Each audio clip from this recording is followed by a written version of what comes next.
시청자 여러분 안녕하십니까? 11월 14일 월요일 뉴스와이드 시작합니다. 동남아 순방에 나선 윤석열 대통령이 동아시아 정상회의에 이어 G20 정상회의에 참여하고 있습니다.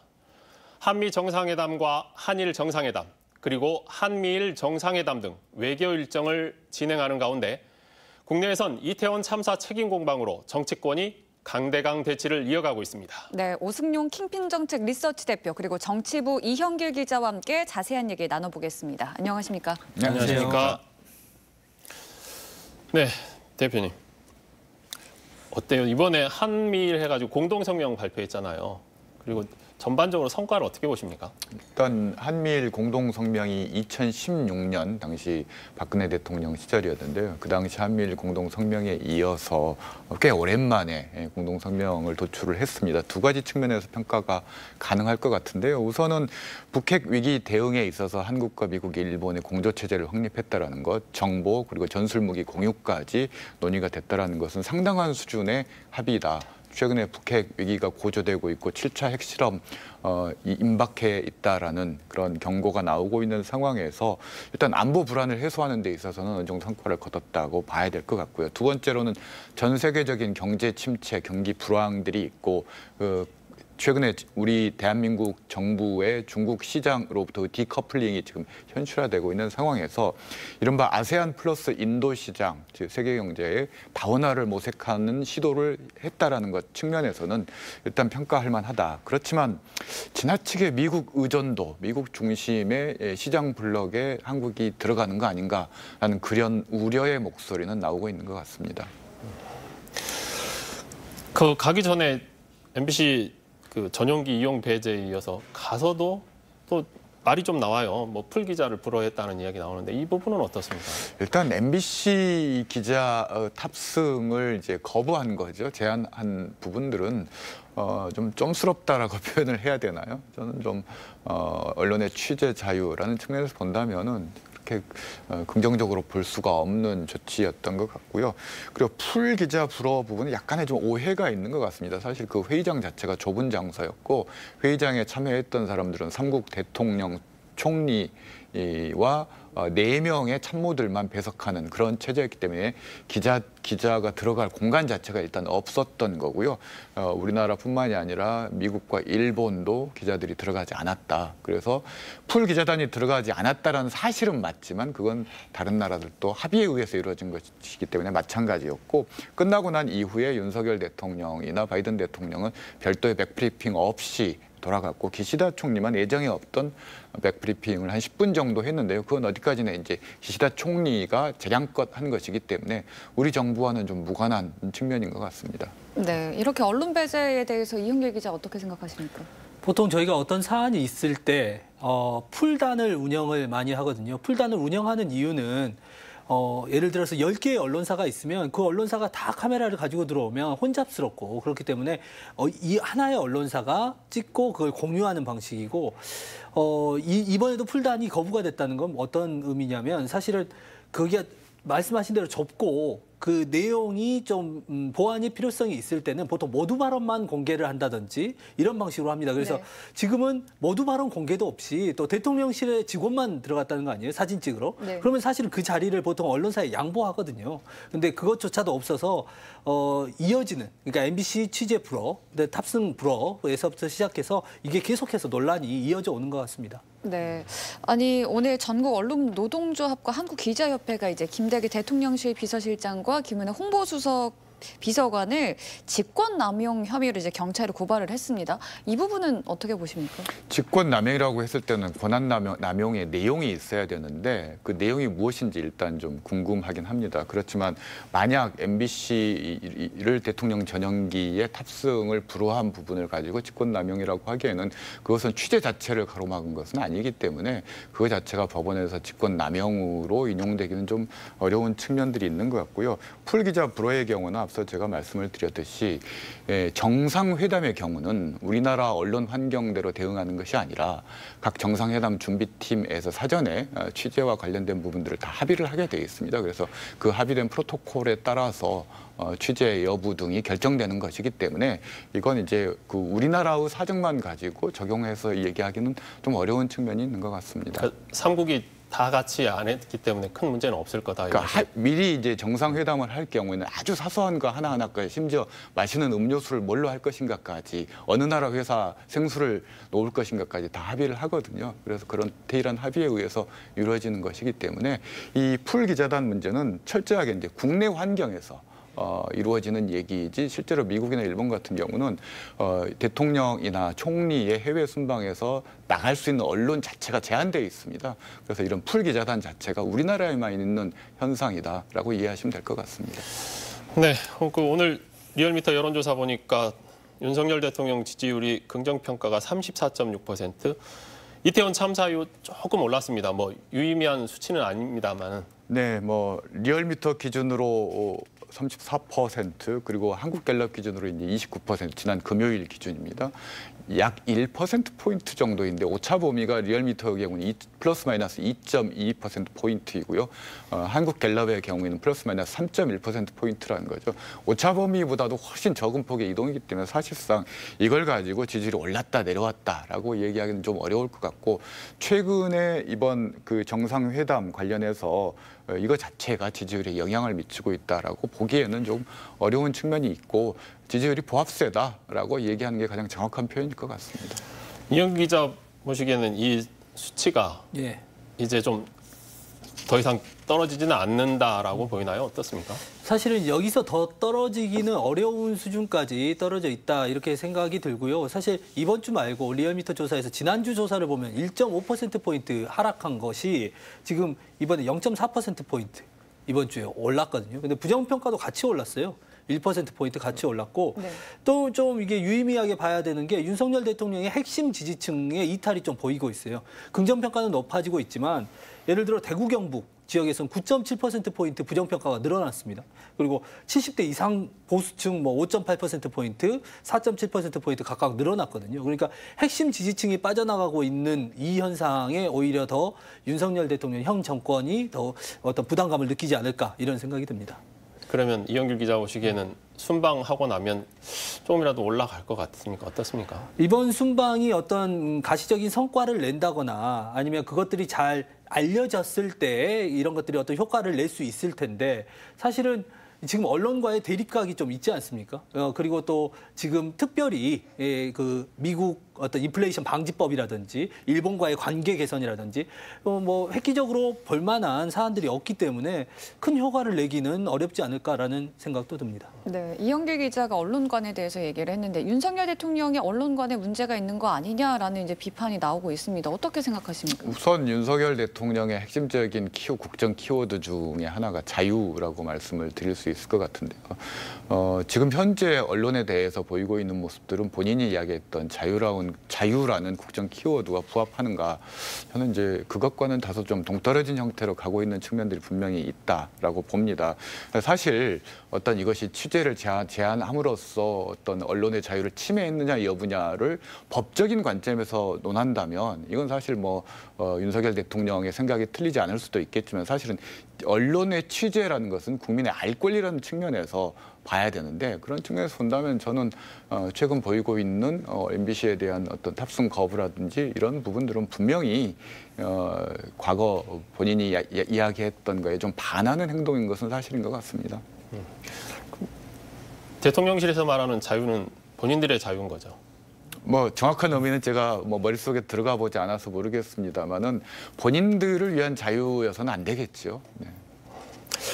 네, 그 이태원 참사 국정조사를 두고도 여야가 극한 대치를 하고 있습니다. 오늘 김진표 국회의장하고 여야 원내대표 회동 합의 불발됐죠. 네, 불발될 수밖에 없는 사안이었던 것 같습니다. 민주당의 경우에는 국정조사가 이태원 참사 진상규명에 있어서 꼭 필요하다라는 입장이고, 반면에 국민의힘은 대통령이 이런 얘기를 했죠. 수사권이 없는 국정조사가 진실을 밝히는 데 한계가 있기 때문에 진실을 밝힌 이후에 책임 규명이 필요하면은 그때는 이제 검토해 보겠다라는 의견인데 맥락이 좀 비슷한 것 같습니다. 그래서 국정조사는 민주당에 의해서 정략적으로 활용될 위험이 있기 때문에 거부한다라는 입장, 이 두 가지 입장의 평행선을 긋다 보니까 아마 결렬될 수밖에 없었는데 처리 시한이 24일이니까 24일 이내에 뭔가 국민의힘에서도 결정을 할 수밖에 없는데 사실 예산안 통과라든지 각종 국정 과제 수행과 관련된 법안들을 통과시키기 위해서는 민주당과의 타협이 필요한데 국정조사 수용이라는 것은 어차피 국민의힘이 거부하더라도 현재 181명이 동의를 한 상황이기 때문에 가결될 수밖에 없는 구조라는 거죠. 그래서 아마 국민의힘 내부에서도 결국엔 타협할 수밖에 없다라는 그런 현실론이 힘을 받을 수밖에 없을 거라고 봅니다. 네, 이런 상황에서 민주당이 이제 서명 운동까지 하고 나섰죠. 예, 오늘 아마 광주 버스터미널에 와보신 분들은 많이 보셨겠는데 점심시간 때쯤이었는데요. 민주당 광주시당 위원장을 포함해서 약 200명의 당원들이 서명운동에 들어갔습니다. 국정조사. 그리고 특검을 도입하라라는 내용이었고요. 민주당 입장에서는 지금 그 원내에서 국회 내에서 어떤 이 여론전을 밖으로 끌어나오는 형태입니다. 그래서 광주뿐만 아니고요. 전국적으로 지금 서명운동을 비롯해서 계속해서 여론전을 이끌어 나가고 있는 그런 모습입니다. 네, 그래서 뭐 국민의힘에서는 방탄용 국조다라고 이제 얘기를 하면서 박홍근 원내대표가 이 서명운동 정당한 정당 활동이다 이렇게까지 답을 했는데 어떻게 보십니까? 일단 국정조사 부분은 앞서 말씀드렸듯이 민주당이 이미 의결 정족수를 확보하고 있습니다. 정의당과 무소속 의원들도 협조를 했기 때문에 그러면 충분히 원 내에서 국정조사는 의결이 가능함에도 불구하고 왜 서명운동을 할까? 여기를 좀 눈여겨봐야 될 것 같습니다. 민주당 입장에서는 다목적 포석이라고 볼 수 있을 것 같은데 우선 이 목표 자체가 단순히 국정조사 국정조사안을 가결시키는 데만 목적이 있는 것이 아니라 그 외에 다른 목적. 그러니까 민주당은 이번 예산과 관련해서도 단순히 대통령실 그리고 경찰국 신설과 관련된 예산뿐만이 아니라 이재명표 예산들이 대폭 삭제된 부분들에 대한 복원을 요구하고 있는 것이기 때문에 이런 부분들에 대한 타협까지도 염두에 둔 포석이고 이런 것들을 또한 이재명 대표에 대한 검찰의 수사가 지금 옥죄어오고 있는 상황이기 때문에 이재명 대표가 여기서 벗어날 수 있는 카드는 여야 영수회담 정도인데 이걸 압박하기 위한 대중적인 여론전이라고 보는 것이 합리적일 것 같습니다.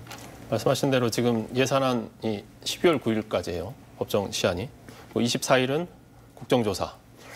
결국에 어느 정도의 국민의힘이 이걸 받아들일 것 같습니까? 지금 국민의힘 지도부가 자체적으로 자율적으로 수용할 수 있는 것과 또 대통령과 대통령실의 공감이 있어야 되는 부분들이 갈려 있다라는 거죠. 일단 국정조사와 관련된 부분들은 대통령실에서는 경찰 수사가 먼저다라는 입장이어서 이걸 설득하는 게 쉽지 않을 것 같고요. 그래서 뭐 정기국회는 12월 9일이지만 예산안은 12월 2일까지 처리를 해야 되지 않습니까? 이 기한 내에 처리하기가 쉽지 않을 것 같다. 12월 31일까지 이걸 합의 처리하기는 것이 상당히 어려울 수 있다. 왜냐하면 양당의 요구 수준들이 너무나 다르기 때문에 결국 이 대치 상황을 풀 수 있는 어떤 타협의 공감대가 있어야 되는데 아직까지는 각자의 길을 평행선을 그으면서 가고 있는 것이 아닌가라는 생각이 듭니다. 근데 마냥 이걸 평행선을 계속 가지고 할 수는 없잖아요. 결국은 타협을 해야 되는 것이고 준 예산을 한다 하더라도 그게 4개월 이상 준 예산을 쓸 수 없고 내년 4월이면 그게 마감이 되는 것이기 때문에 타협을 해야 되는 것인데 일단 지금 민주당 입장에서는 민주당이 동의해 주지 않는 이상 어떠한 것도 지금 국회 내에서 통과가 안 된 상황이기 때문에 이런 힘의 우위를 통해서 장외 전술까지 병용해서 대통령과 국민의힘을 압박하겠다라는 것이 목표이고 국민의힘은 여기서 굴복하면 내년 국정 운영 그리고 이후 총선까지 국정 운영하는 데 상당히 어려움이 있다라는 전제에서 힘으로 좀 굴복시키겠다라는 그런 포석도 좀 깔려 있는 것 같습니다. 이 대통령실 이야기를 좀 해보게요. 네. 이태원 참사 국가배상하는 법률을 검토한다고 하는데 네. 현재 수사 상황에서 가능하다고 봅니까? 아니면? 수사 상황에서 그러니까 이제 정확한 워딩은 정확하게 수사를 해서 형사 책임을 묻고 그에 따른 배상을 진행하겠다라고 했는데 사실 이 배상 문제만 따로 떼놓고 보면 수사 상황과 관련 없이 충분히 민사소송으로도 배상이 가능할 것으로 지금 법조계는 보고 있습니다. 실제로 부산에서 폭우가 왔을 때 지하차도에서 숨진 사망 사건이 있었는데 그때 당시 물론 공무원들이나 경찰 뭐 이쪽에서 좀 잘못이 있다라고 했고 아직 처벌이 되기 전에 이미 배상의 논의가 진행된 적이 있고요. 그렇다면 이번에도 명확한 주체자가 없기 때문에 이걸 누구를 주범으로 보고 누구를 범죄자로 보고 이거를 배상을 시킬 것이냐라고 했을 때 논란이 있을 수 있지만 이 논란을 배제하고 국가의 의무가 안전, 시민의 안전을 책임져야 한다라고 했을 때 국가 차원의 배상은 충분히 가능하다라고 보는 게 법조계의 지금 시선인 것 같습니다. 오승영 대표님은 어떻게 보세요? 일단 배상이라는 것은 국가의 책임 소재가 명확해졌을 때 가능한 부분입니다, 법적으로. 그러니까 이것이 가능할 수 있다는 데에서는 저도 이제 의견을 같이 합니다만 그 시점은 수사라든지 여러 가지 국정조사라든지 진상규명 절차가 완료된 이후에 누구의 책임인가가 명확해졌을 때 사실 배상을 할 수 있는 거고요.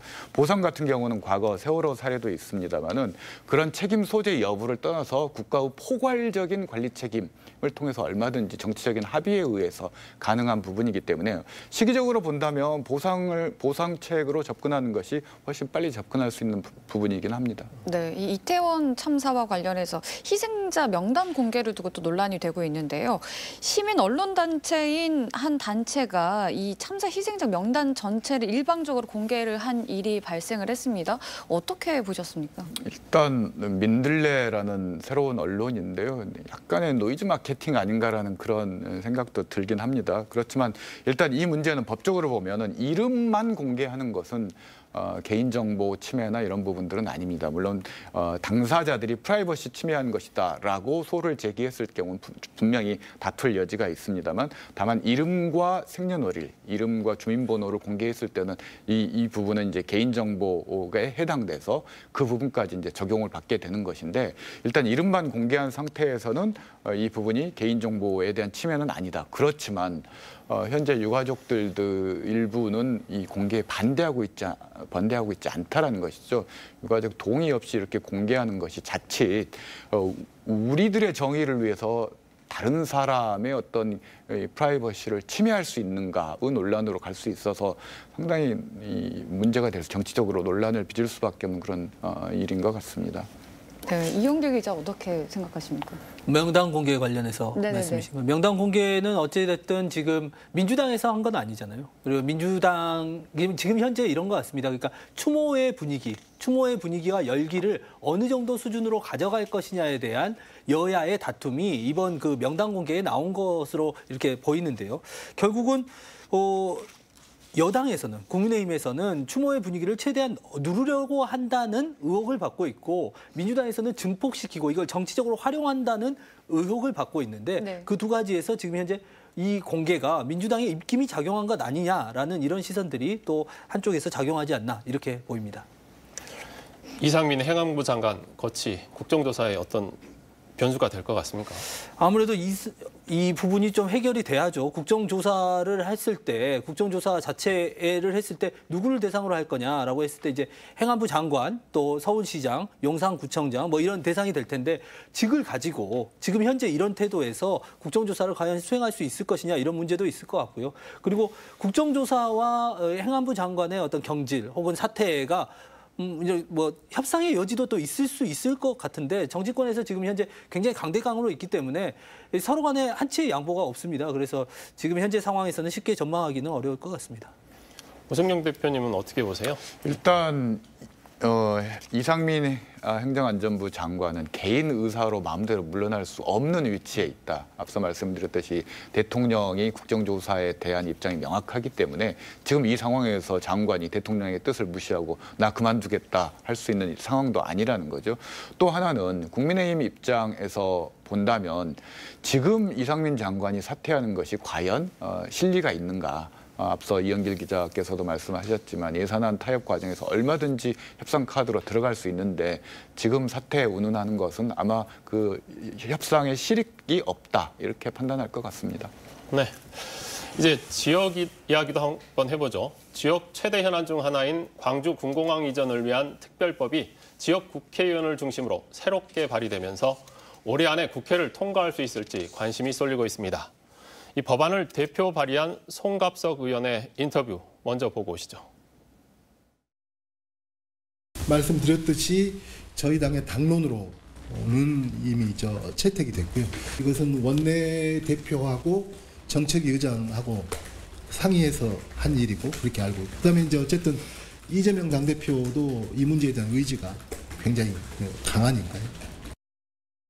이영길 기자, 일단은 송갑석 의원이 대표 발의한 군공항 이전 특별법은 이전의 법하고 뭐가 틀리죠? 예, 기존 법이 조금 어려운데 기부대 양여 방식입니다. 기부대 양여 방식은 기존 군공항 부지 광주시에 줄라니까 새로운 군공항 광주시가 돈 마련해서 하나 지어줘라는 것이 기부대 양여 방식이거든요. 근데 이게 잘 생각해 보면 사실 어렵습니다. 왜 어렵냐면 첫 번째는 기존 군공항 부지를 개발을 해야 수익이 나올 거 아니에요. 그 건설사에 아파트도 지으라 하고 그 땅도 팔고 뭐 상업용지도 팔고 해야 돈이 나오는데 그 다음에 군공항을 지을 수 있잖아요. 그럼 그 사이에 군공항은 떠 있잖아요. 그러니까 대출을 어마어마하게 받아야 되거든요. 지금 현재 새로운 군공항을 조성하는 비용이 대구 같은 경우는 10조에 달할 것이다라고 하는데 광주 군공항도 크게 다르지 않다고 보면 이 10조의 비용을 기존 군공항을 해서 그 땅을 팔아가지고 마련을 할 수 있느냐, 그리고 또 그 금융 비용을 광주시가 감당할 수 있느냐, 이런 비용의 문제가 있었는데 이 비용의 문제를 대구에서 먼저 해결을 하려고 했습니다. 그래서 대구에서 군공항 특별법을 다시 한번 발의를 했고요. 거기서 국가가 좀 지원을 해달라. 라는 내용으로 했고, 그래서 광주도 그럼 우리도 같이 하자라고 해서 그러면 국가가 군공항 이전에 이전 비용을 댈 수 있게 이런 법을 바꿔놓은 이런 작업입니다. 그러면 이게 그동안 대구하고 같이 하는 특별법 아니었어요? 맞습니다. 지금은 수원, 대구, 광주가 세 개가 같이 해서 군공항 이전 특별법인데 대구가 먼저 대구 군공항만 발의를 했고요. 대구는 지금 현재 통합 신공항을 만들려는 법이거든요. 그 법을 발의를 하니까 광주도 늦춰지면 안 된다 해서 바로 송갑석 의원이 대표 발의했고 지역 의원들이 대거 동참을 한 그런 법입니다. 오승경 대표님, 그러면 공항을 이 세 개의 군공항이 따로따로 알아서 생존하자 이것보다는 세 개가 뭉쳐서 하나로 정부를 압박하는 게 낫지 않아요? 네, 원론적으로는 그 말이 맞습니다. 그래서 세 곳뿐만이 아니라 넓게 본다면 5곳의 군공항이 이전 문제가 얽혀 있는 곳이고, 그래서 군공항 이전 특별법을 개정해야 된다는 목소리를 같이 내왔다라는 거죠. 근데 이제 대구가 약간 반칙을 한 겁니다. 주호영 원내대표 있으면서 대구 같은 경우는 이제 신공항 이전 특별법을 먼저 내므로써 사실 이제 개별 행보를 보이기 시작했다는 거죠. 광주만 가만히 있을 수 없는 상황이 돼버린 거죠. 그래서 아마 이제 광주공항 이전 특별법을 송갑석 의원이 발의를 한 것 같고요. 오늘 이수진 민주당 원내대변인 기자와 통화 내용들을 보니까 아직 정책위 의제 논의에서 군공항 이전 안건이 올라오진 않았다. 그렇지만 이것은 언제까지 결정하자는 논의가 아니라 공항 이전 필요성에 대해 여야가 함께 논의해 볼 만하지 않느냐라는 얘기를 들었다면서 대구 경북 통합 신공항을 추진하려는 의사가 있다면 군공항 이전과 같이 논의할 수 있다. 그런 차원이 현재까지 진행되는 사안인 것 같습니다. 네, 그럼 만약에 이 대구 경북의 특별법이 잘 된다면 광주 공항 특별법에도 좀 도움이 되겠습니까? 일단 형평성에 있어서 만약 대구 지역에서 이 문제가 통과가 된다면 사실 군공항 이전 특별법을 통과 안 시켜줄 수 없는 상황이라는 거죠. 그래서 아마 논의는 대구 신공항 논의로 시작을 합니다만 상임위에서 국방위에서 논의를 하다 보면은 결국은 이 문제는 다 같이 논의할 수밖에 없는 그런 구조인 것 같습니다. 네, 그래서 올해 안에 이제 특별법이 국회를 통과할 수 있을지 이제 많은 관심이 모아지고 있는데요. 이번 주에 법안 소위가 이제 회부될 예정입니다. 광주 군공항 특별법이 앞으로 이제 국회 심사 일정 좀 정리 좀 해주실까요? 이제 법안 심사 소위가 이제 상임위에서 되잖아요. 대구 특별법은 사실 상임위가 달라요. 국토위에 상정이 돼 있고요. 네. 지금 광주특별법은 국방위에 상정이 돼 있습니다. 일단 소위에서 논의를 하고 상임위를 통과하면 법사위로 가게 된 두 법 다. 근데 지금 오늘 송갑석 의원 말대로라면 여야가 이 두 가지 법을 상임위에서 통과시키는 날짜는 다르더라도 법사위에 상정하는 날짜는 같게 하자. 라는 것까지는 원내대표끼리 합의를 했다라고 전해 들었습니다. 그렇다면은 지금 말씀하신 대로 이게 형평성 문제가 있기 때문에 아마 법사위에 같이 올라가게 될 거고요. 법사위에 같이 올라가면 또 여야에서 이견이 없다면 본회의까지 해서 통과가 순조롭지 않을까라고 전망을 하는데 지금 벌써 11월 중순입니다. 그러다 보니까 지금 목표는 12월 정기국회 내에 통과를 해보자라고 하는데 12월 정기국회가 얼마 남지 않아서 12월이 안 된다면 내년 상반기라도 통과를 시키자. 사실 광주는 지금 급할 게 없거든요. 대구가 이전 후보지가 정해져서 빨리 돈을 받아야 되는 대구가 좀 급한데 광주는 아직 이전 후보지도 정해지지 않아서 조금 시간을 지켜보면 아마 내년에는 통과되지 않을까 이렇게 전망을 해봅니다. 그러면 지금 국토위하고 국방위 예. 따로따로 이 특별법을 상정한 가장 큰 이유가 뭐예요? 소관 의원들이 다릅니다. 대표 발의한 의원들이 다르고요. 또 법 내용은 거의 동일합니다. 거의 동일하고요. 대부분의 법 내용이 조문들이 동일한데 관련법에 대해서 이제 다 새로운 법이 제정이 되는 거잖아요. 개정이 아니고 제정이 되다 보니까 이쪽에서는 주호영 의원이 대표 발의하다 보니까 국토위로 가게 됐고 이쪽은 송갑석 의원이 상임위가 국방위다 보니까 국방위의 상임위에 기존 올라왔습니다. 특별법은 그러면 아예 없어진 겁니까? 기존 특별법하고는 대치되는 부분이 있기 때문에 아마 이제 지원을 할 수 있다 하기 때문에 아마 이제 기존 특별법은 별 이제 효력을 상실하게 되지 않을까 이렇게 전망이 됩니다. 네. 이어서 시청자가 주목한 뉴스 탑10 함께 보시죠.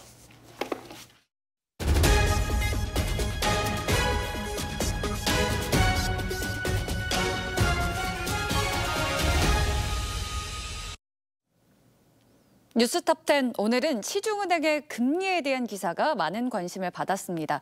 KB국민은행과 NH농협은행이 오늘부터 정기예금의 금리를 연 5%대로 올렸는데요. 잇따른 기준금리 인상 때문입니다. 제1금융권에 이어서 대형 시중은행들까지 이렇게 예금금리가 5%대로 오르면서 각종 대출금리의 인상도 더욱 가팔라질 것으로 보입니다. 불황의 대출금리 부담이 커지면서 부동산 시장의 거래 절벽도 계속되고 있는데요. 조정 대상 지역 규제가 풀렸지만 광주 지역도 집값 하락 속에 전세 가격까지 급락하고 있습니다. 특히 올해 신규 아파트 물량이 14,000세대나 쏟아진 영향도 큰데요. 당분간 광주 부동산 시장의 빙하기가 이어질 것으로 보입니다. 그런가 하면 이상민 행안부 장관의 말이 또 논란이 되고 있습니다. 한 언론 보도에 따르면요. 이 장관이 문자 메시지로 누군들 폼나게 사표 던지고 이 상황에서 벗어나고 싶지 않겠냐라고 답했다는데요. 야권에서는 이 장관의 파면을 요구하며 일제히 비판하고 나섰습니다. 지금까지 뉴스톱10이었습니다. 네, 이현길 기자. 예. 일단은 정기예금 금리가 오르면 은행에 돈이 몰릴 텐데 네. 그동안 우리가 돈줄이 말라있는 채권 시장에는 어떤 영향이 있을까요? 이게 사실은 채권 시장의 영향 때문에 금리가 지금 오르고 있는 이런 상황으로 봐야 돼. 이 앞뒤 선후 관계가 조금 바뀐 것 같습니다. 그러니까 지금 채권 시장의 레고랜드 사태 이후에 누구도 채권을 사려고 하지 않고 있잖아요. 그러니까 금리 더 줄게 해도 기관들이 참여를 하지 않고 있고 이걸 또 소액 채권을 나눠서 개인들한테 팔려고 하는데 개인들도 좋은 기업들, AA, AAA 이런 신용등급 나오는 것도 6%, 7% 준다고 해도 이게 안 사는 거예요, 사람들이.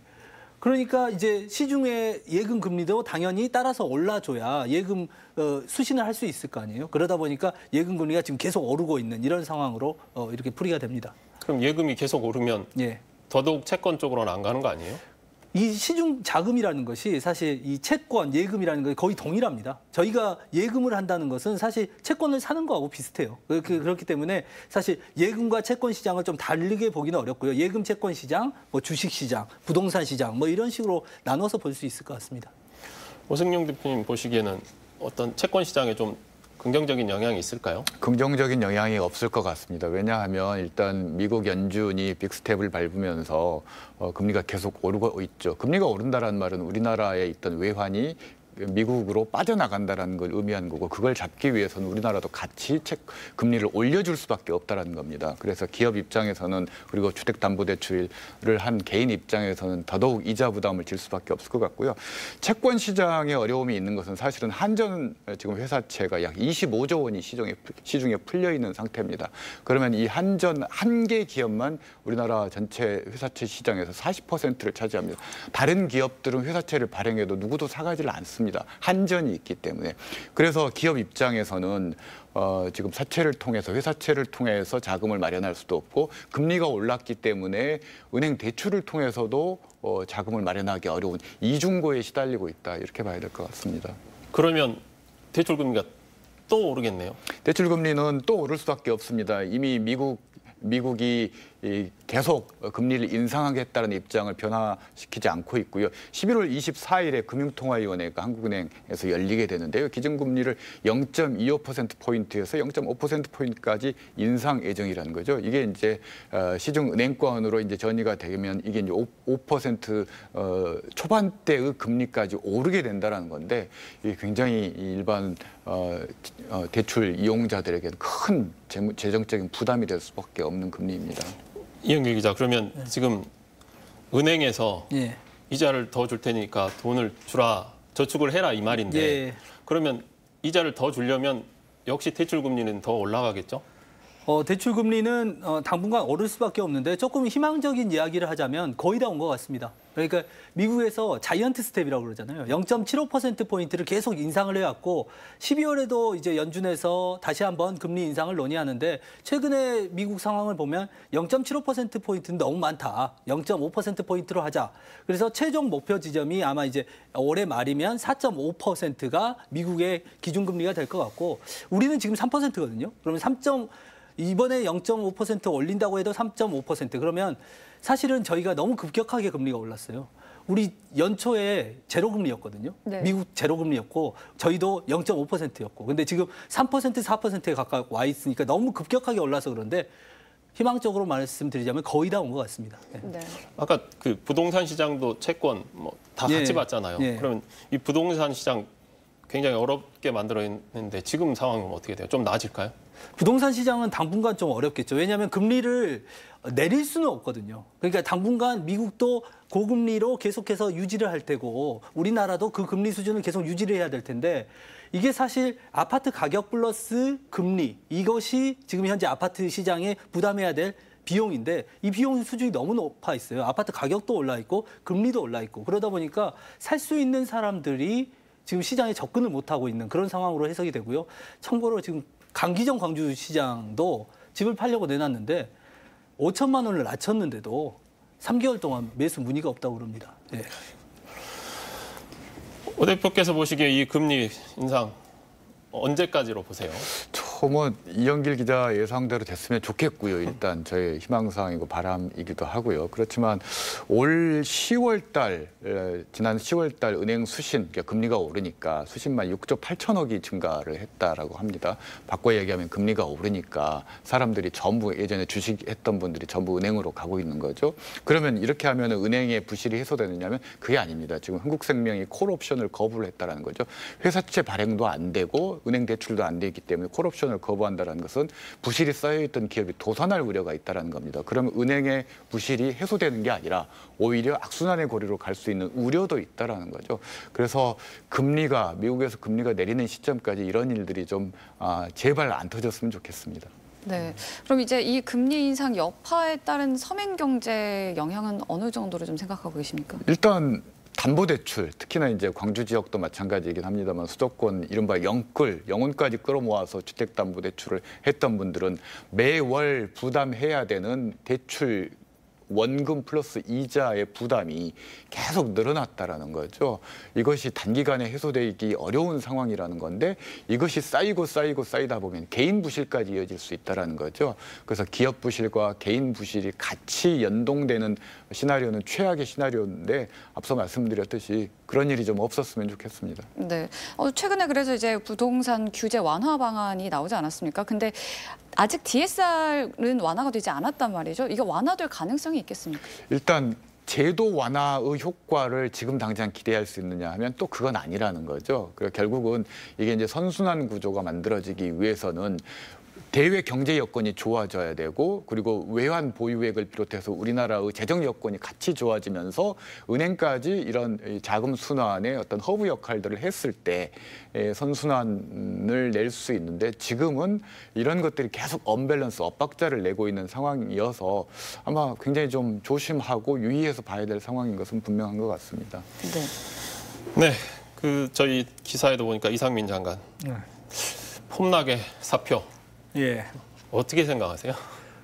이상민 장관이 오늘 해명을 했더라고요. 그러니까 중앙일보 서면 인터뷰 기사였는데 자기는 기사가 나올 줄 모르고 그냥 편하게 문자를 보냈는데 그걸 기사화했더라라고 하는 거고, 그러니까 자기가 이제 편하게 이야기한 것을 이렇게 했다라고 해명은 했는데, 다만 문제는 여러 가지가 쌓이고 있어요.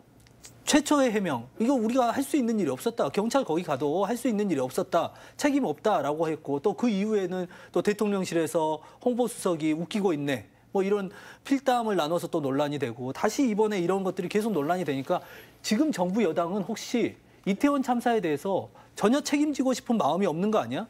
혹은 이것들을 정치적 공세로만 해석하는 것 아니야? 라는 여론들이 오히려 더 비판이 더 따가워지는 것 같습니다. 네, 편하게라고 말씀을 하셨는데, 그러니까 원래 기존에 좀 그런 생각과 어떤 좀 마음이라고 해야 될까요? 그런 좀 입장을 갖고 있었던 것 같습니다. 어떻게 보십니까? 제가 뭐 판사 출신에 대한 선입견이 있는 것은 아닙니다만은 그런 것들이 어느 정도 좀 나온 것들도 있는 것 같고요.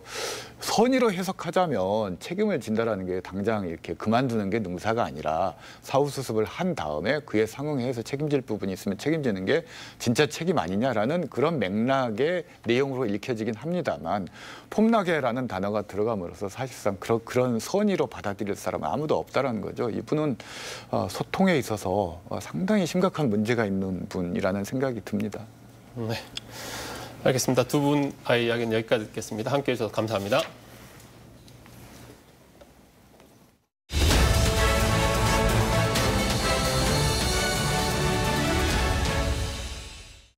서울광역방송센터입니다. 여의도 초대석 박지원 전 국가정보원장과 함께 정치권 현안 이슈 얘기해 보겠습니다. 원장님 어서 오십시오. 네, 안녕하세요. 일단 윤석열 대통령 해외 순방 얘기부터 해보겠습니다. 한일, 한미, 한미일 정상회담을 연이어 거뒀는데 뭐 북핵 억지력 확장 억제 강화, 그다음에 북미사일 한미일 정보 공유, 이런 뭐 프놈펜 성명 이런 게 나왔는데 총체적으로 어떻게 보셨나요? 총평을 하신다면?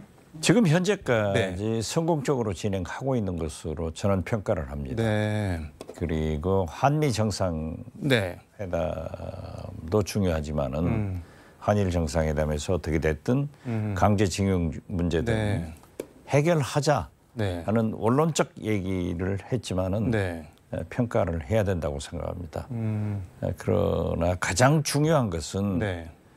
바이든 대통령도 상원을 장악했고 하원에서도 격차 없이 승리했잖아요. 네. 그리고 시진핑 역시 3기 연임을 확장했기 때문에 네.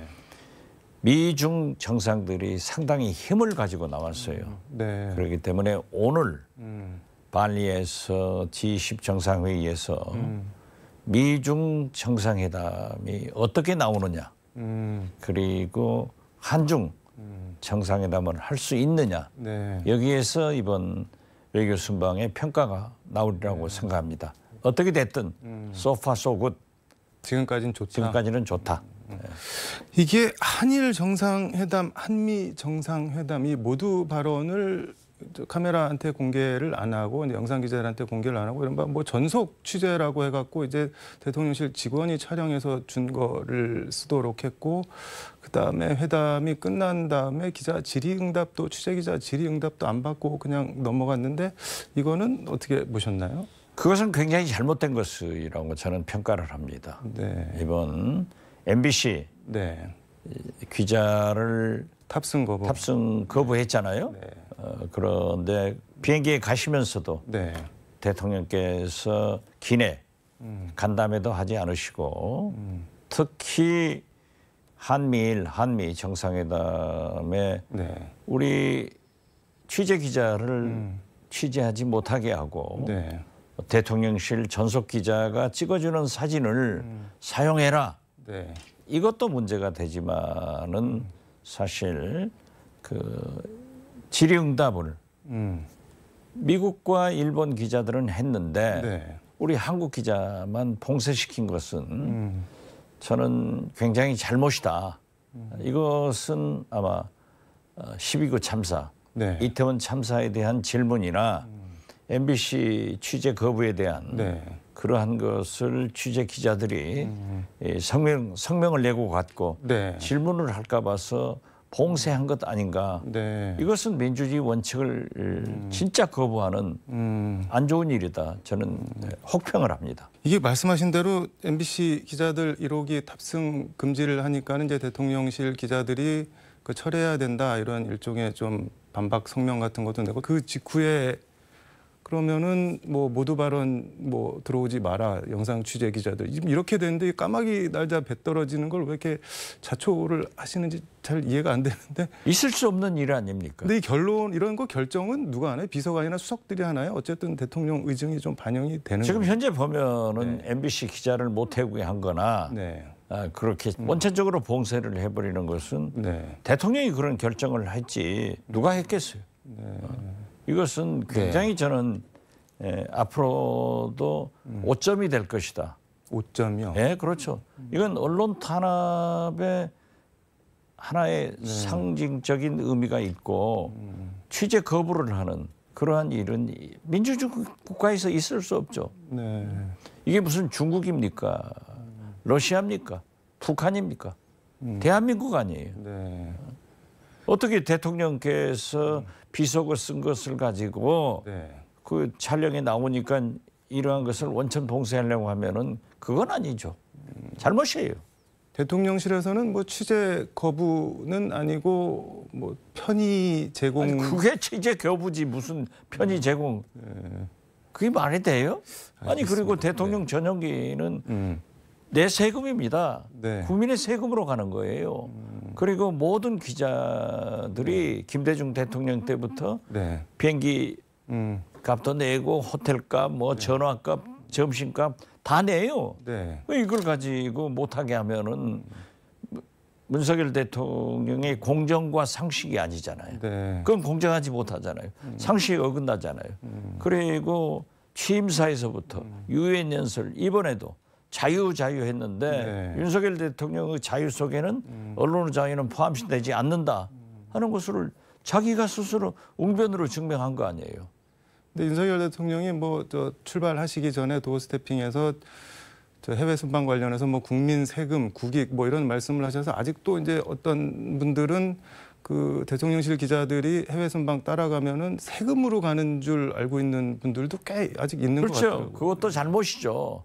가장 근본적인 가치인 민주주의를 위해서 언론 자유가 보장돼야 돼요. 네. 그런 것에 세금을 쓰는데 또 기자들이 취재를 갈 때 해외 순방을 갈 때는 어떤 기자들도 다 자비 부담을 하고 있다. 언론사에서 내주죠. 그렇죠. 예.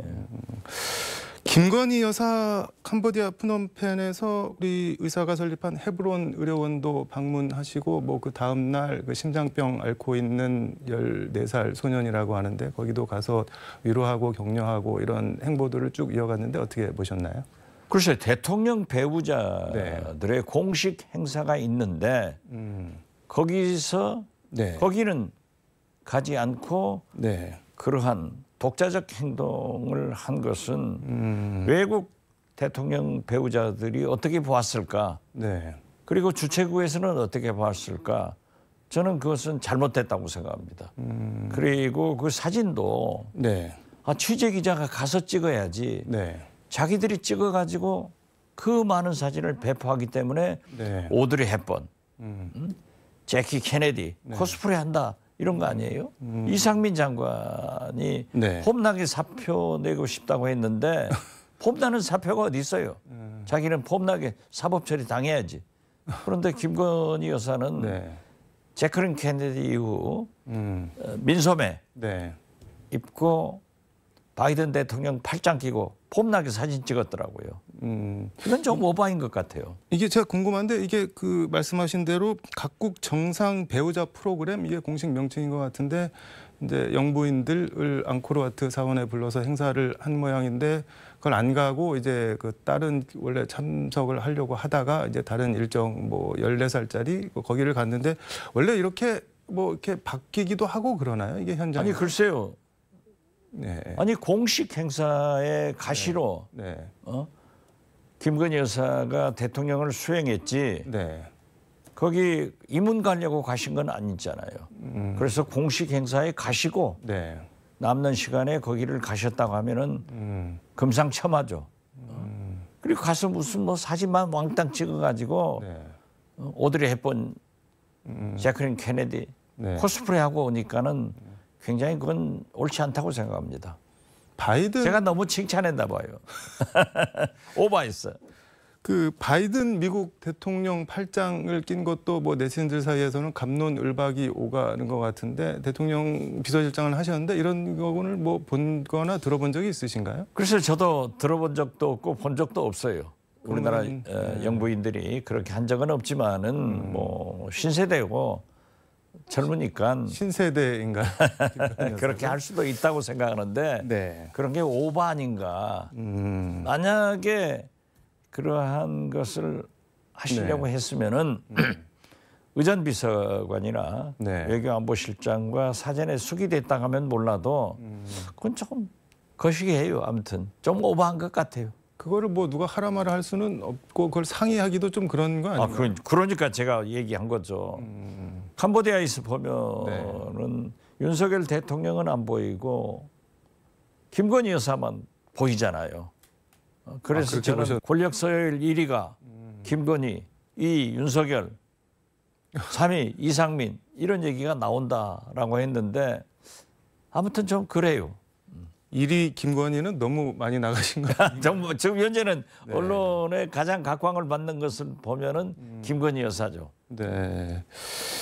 이상민 행안부 장관 얘기 잠깐 해보겠습니다. 언론 인터뷰에서 뭐 책임을 묻는 질문에 누군들 폼나게 사표 던지고 싶지 않나 뭐 이런 취지로 얘기를 했는데 참사 관련해서 책임지는 거를 폼나게 사표 던진다 뭐 이런 식으로 표현을 해서 좀 질타를 좀 많이 받는 것 같은데 어떻게 보셨나요? 지탄을 많이 받는 게 아니라 네. 이상민 장관이 이성을 가진 분이에요. 157명이 네. 저렇게 구천을 헤매고 있고 부상한 사람들 그 유가족들이 어떤 관계에 있는데 네. 폼나게 사표를 어떻게 그런 말씀을 할 수 있어요? 이건 폼나게 사법 처리돼야 돼요. 폼나게 사법 처리요? 아 그렇죠. 사법 처리 당해야지 어떻게? 이건 도대체 네. 국민을 무시하고 그 희생자들에게는 더 아픔을 가족들에게는 더 슬픔을 주는 진짜 나쁜 행동입니다.